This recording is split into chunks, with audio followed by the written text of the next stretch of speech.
200 ஆண்டுகளுக்கு முன்னாடி பெண் எப்படி இருந்திருப்பான்னு பாத்துக்க. இன்னைக்குனா நீ பெண் விதவை ஆயிட்டா, கணவன் இறந்துட்டா என்ன பண்ணுவ?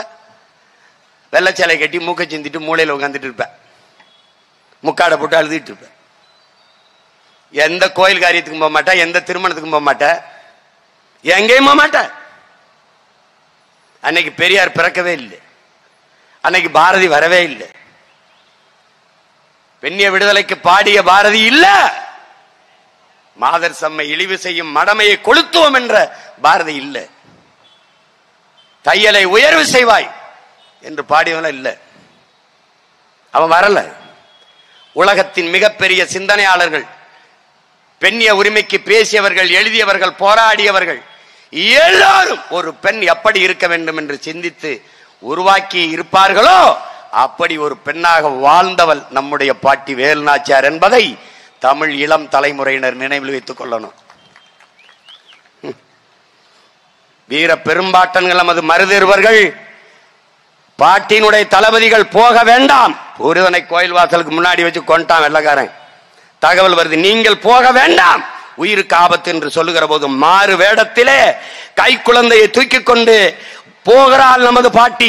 அவனுக்கு தெரியும் எப்படியும் புருஷனை பார்க்க வேலுநாச்சியார் வருவான்னு. அவன் காத்திருக்கான்.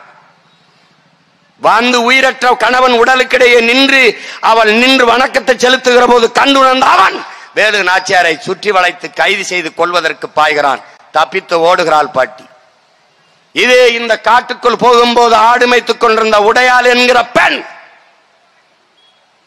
இளவயது பெண், வேலுநாச்சியார் இந்த பக்கம் வந்தாளா? குதிரையிலே வெள்ளைக்காரர் வீரர்கள், ஆம், எந்த பக்கம் போனால் சொல்ல முடியாது, காட்டி கொடுக்க முடியாது என்று திமிரோடு நின்றான். நம்முடைய அரசி அவரை காட்டி கொடுக்க கூடாது என்று திமிரோடு நின்றால். ஆடு மேய்த்துக் கொண்டிருந்த அந்த இளம் வயது பெண் உடையாள் வாளை உருவினாள், இரண்டாக வெட்டினான், துண்டாக விழுந்தாள், 2 உடலாக விழுந்தாள். உடையாள் வெட்டு உடையாள் துடியாமல் செத்தால் இந்த மக்கள் நம்முடைய ராணியை, நம்முடைய பாட்டியை காட்டி கொடுக்காமல் செத்த உடையால் நம் குல தெய்வமடா என்று கும்பிட்டான். இன்னைக்கும் கொல்லங்குடியில் குலதெய்வம். வேலு நாச்சியாரை காட்டி கொடுக்காத உடையாலே உனக்கு குலதெய்வம் என்றால் வேலு நாச்சியார் யார் என்று நீ சிந்தித்து பார்த்துக்க. கட்டண்டா அவன் பேரை இதே மண்ணுல கோயில கட்டி குடமுழுக்கு நடத்த நீ எழுதி வச்சுக்க. நடத்தல நான் பாரு, நீ அரண்மனை வாசல ஒரு மரப்பாச்சி தண்டி ஒரு பொம்மையை வச்சிருக்க. தேர்வுக்கு தெரு எம்ஜிஆர் ஜெயலலிதா 2 விரலை காட்டிக்கிட்டு எல்லா இடத்துலயும் ஜோடி ஜோடியா நிக்கிறாங்க.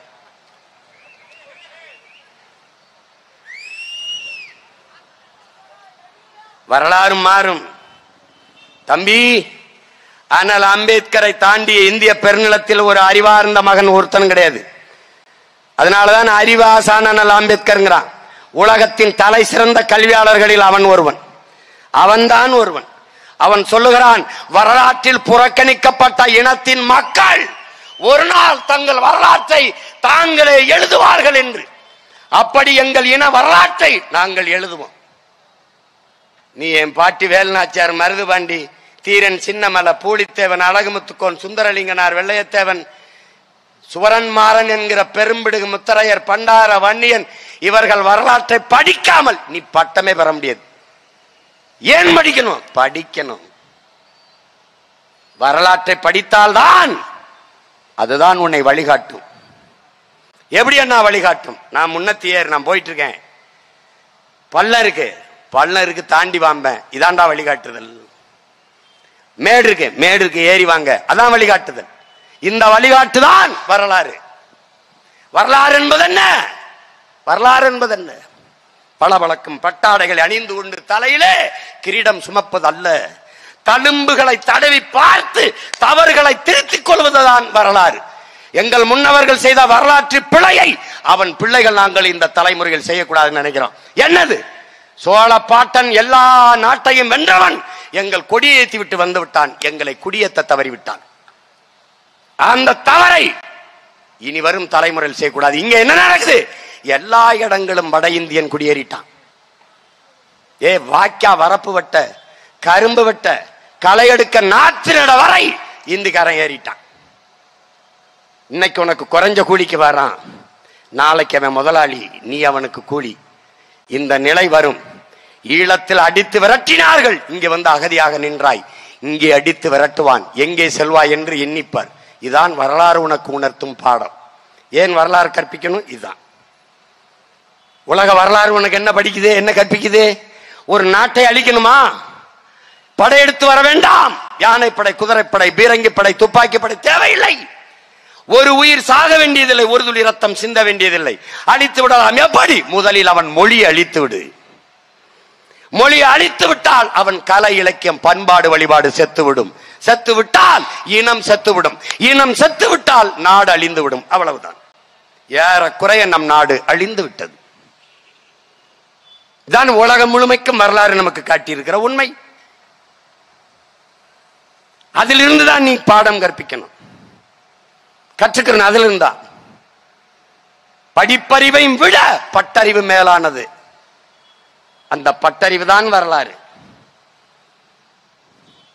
எப்படி தழும்புகளை தடை பார்த்து நம்முடைய அருமை பெரும்பாட்டன் அருண்மொழி சோழனுடைய படையிலே பழுவட்டராயர் உடம்பெங்கும் தழும்பு, சட்டையை கழட்டினா வெறும் காயங்கள், வெட்டு காயம். தடையை பார்க்கும்போது என்ன, இந்த பக்கமா இருந்து இந்த வாளை வீசினா நான் எப்படி என் தோள்பட்டையில விழவிட்டேன், நான் அப்படி குனிஞ்சு தவிர்த்திருக்கணுமே, அதை விட்டுட்டேன், வெட்ட வாங்கிட்டேன். இந்த தழும்பை தடவும் போதெல்லாம் அவனுக்கு அந்த பாடம் நினைவுக்கு வரும். அதான் தழும்புகளை தடவி பார்த்து தவறுகளை திருத்திக் கொள்வதுதான் வரலாறு. இப்ப இத படிப்பினையா வச்சுக்கணும். சும்மா வரலாறு பேசிக்கான்னு பேசணும். வரலாற்றை சொல்லி கொடுக்காதான் இந்த கூல கும்பிடு. வரலாற்றை படிக்காத ஒருத்தன் பேசிக்கான் பாத்தியா, என்ன பேசிக்கான்? எங்க சின்ன ஜமீன் எங்க ஐயா உதயநிதியை நாங்க முதல்வராகி பார்த்துட்டு நாங்க போவோம். ஆனா எனக்கு ஒரு ஆசை, எப்படியாவது எங்க ஐயா இன்ப நிதியை நான் முதலமைச்சராக்கி பார்த்துடணும். எங்களை அடிமைன்னு சொன்னாலும் பரவாயில்ல, கொத்தடிமை, கருணாநிதி விட்டு கொத்தடிமைன்னு சொன்னாலும் எங்களுக்கு ஒண்ணும் இல்லை, நாங்க கொத்தடிமை தான்.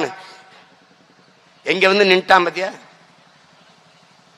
3 சீட்டு 3/4 சீட்டுக்கு முட்டிக்கால் போட்டுருச்சுரா மான தமிழினம். மானத்துக்காக போரிட்டு செத்த மறவர் கூட்டமடா இது. இந்த வரிசையில நிக்கிற உன் பாட்டங்களை ஒரு தடவை பாடுறா, உன் பாட்டி பாரு ஒரு தடவை. வெள்ளைக்காரன் இருந்தது பீரங்கி துப்பாக்கி. 1 கிலோமீட்டருக்கு அங்க இருந்து பீரங்கி வச்சு குண்ட வீசி போடுவான். 300 மீட்டருக்கு அங்க இருந்து துப்பாக்கி வச்சு சுட்டு போடுவான். மேடல நிக்கிற சீமான அங்க இருந்து சுற்ற முடியும். அவன் எங்க இருக்கிறான்னு தெரியாம சுற்ற முடியும். ஆனால் என்னிட்ட வெறும் வாளும் வேலும் தான் இருக்கு. அதை வச்சுக்கிட்டு நான் போரிடணும். தெரியும்டா சண்டைக்கு போனா செத்துருவோம்ட்டு. அவ என்ன முடிவெடுக்கிறான்? வரலாறு உனக்கு என்ன படிப்பிக்குது? என்ன படிப்பிக்குது? சரணடைந்து வாழ்வதை விட சண்டையிட்டு சாவது மேலானது என்று கற்பிக்குது.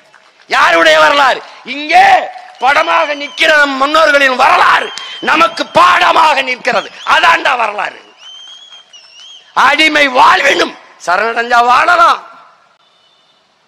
இங்கே காட்டி கொடுத்தவன், கூட்டி கொடுத்தவன், பல்லக்கு தூக்கியவன் எல்லாம் கோட்டை கொத்தளங்கள் அப்படியே இருக்கு. எதிர்த்து போரிட்டவனுக்கு கூட்டிய சோறு கூட அடையாளம் அளிக்கப்பட்டிருக்கு. தாண்டா வரலாறு, தான் வரலாறு. எங்க நம்ம பாட்ட மருதுபாண்டி ஆண்டவா மாளிகை எங்க? எங்க பயிற்சி எடுத்த பாதுகாக்க ஒருத்தங்க எங்க மறக்கப்பட்டிருக்கு? செஞ்சிக்கோட்டை, செஞ்சிக்கோட்டைங்கிற செஞ்சிக்கோட்டை யாரு கோட்டை? தேசிங்கராஜா கோட்டைன்னு எழுதி படிக்கிற உனக்கு வரலாறு கற்பிக்குது. உண்மை வரலாறு என்ன?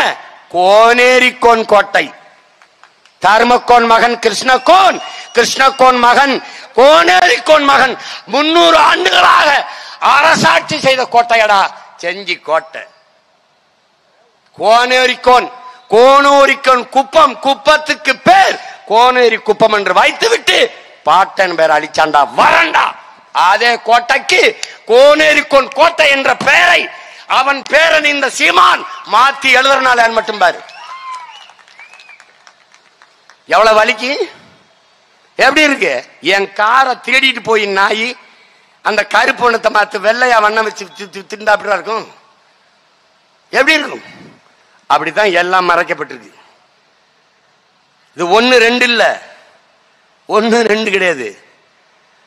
என்ன கற்பிக்குது? சரணடைந்து வாழலாம், வாழலாம், அதே அதிகாரத்தை ஆளலாம். ஆனால் சரணடைந்து வாழ்வதை விட சண்டையிட்டு சாவது மேலானது. அடிமை வாழ்வினும் உரிமை சாவு மேலானது. உரிமை சாவு ஏன்? உயிரை இழக்கலாம், அது தனிப்பட்ட சீமானுக்கான இழப்பு. ஆனால் உரிமையை இழப்பது என்பது அவன் பிறந்த பெருமை மிக்க தமிழர் என்கிற தேசிய இனத்திற்கான இழப்பு. அதனால் உயிரை இழந்தாலும் உரிமை இழக்கூடாது. அதனால அடிமை வாழ்வினும் உரிமை சாவு மேலானது. பாட்டன் சேதுபதி மன்னனை சிறையில் வச்சாண்டா வெள்ளக்காரன். ஓராண்டு சிறையில் இருக்காரா வெள்ளக்காரன். கெஞ்சிரான் அவர்கிட்ட, சேதுபதி ஒரு பைசா, ஒத்த பைசா, சும்மா ஒரு சல்லி காசு, சும்மா ஒரு காசுரா, கப்பமா கட்டுறா, அவனை ரிலீஸ் பண்றேன்ட்டு. என்ன சொல்லிருப்பாருன்னு நினைக்கிற? ஒரு காசுரா, ஒரு காசு. அன்னைக்கு தேதியில ஒத்த காசு, ஒரு சல்லி பைசா உனக்கு நான் கப்பமா கட்ட மாட்டேன்டா. அப்படி வாழ்வதற்கு சிறையில கிடந்து செத்து போறான்டா. அதான்டா வரலாறு நமக்கு கற்பிக்குது. என்ன வாழ்வு? அடிமை வாழ்விடும் உரிமை சாவு மேலானது. பாட்டனை கொண்டு நிறுத்திட்டான்டா திருப்பத்தூர்ல. பெரிய மருந்து முட்டிக்கால் போட்டுக்காரா, கழுத்துல தூக்கு கயிறு அப்படியே பார்த்து வெள்ளைக்காரனை பார்த்து சிரிக்கிறாரா. பிறங்கைய கட்டிட்டான், காலையும் கட்டிட்டான். தூக்குல போடும்போது அவன் கையும் காலையும் கட்டாம போட துணிவில்லடா. புறங்கையும் கட்டிட்டான், காலையும் கட்டிட்டான். தூக்குல கயிறை மாட்டிட்டான், ஆனாலும் கையும் காலையும் கட்டிட்டான்.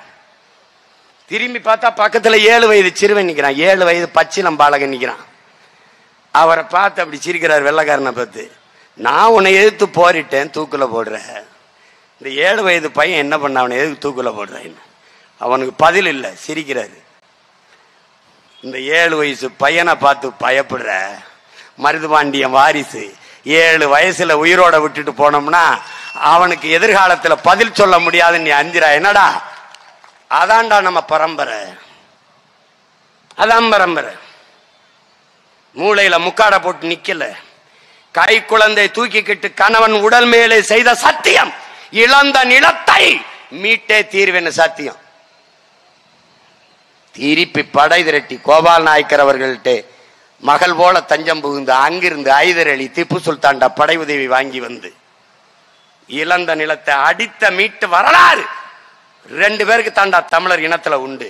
இழந்த நிலத்தை மீட்ட வரலாறு வேலு நாச்சியார் என்கிற வீர பெரும்பாட்டிக்கும், திருப்பி இழந்த நிலை அனுராதபுரத்தை திருப்பி ஆன இரவை திருப்பி அடிச்சு பிடித்த வரலாறு அவள் பேரன் பிரபாகரனுக்கு தாண்டா உண்டு. அதனாலே அருகிலே பாட்டியும் பேரனையும் நீத்திருக்கு.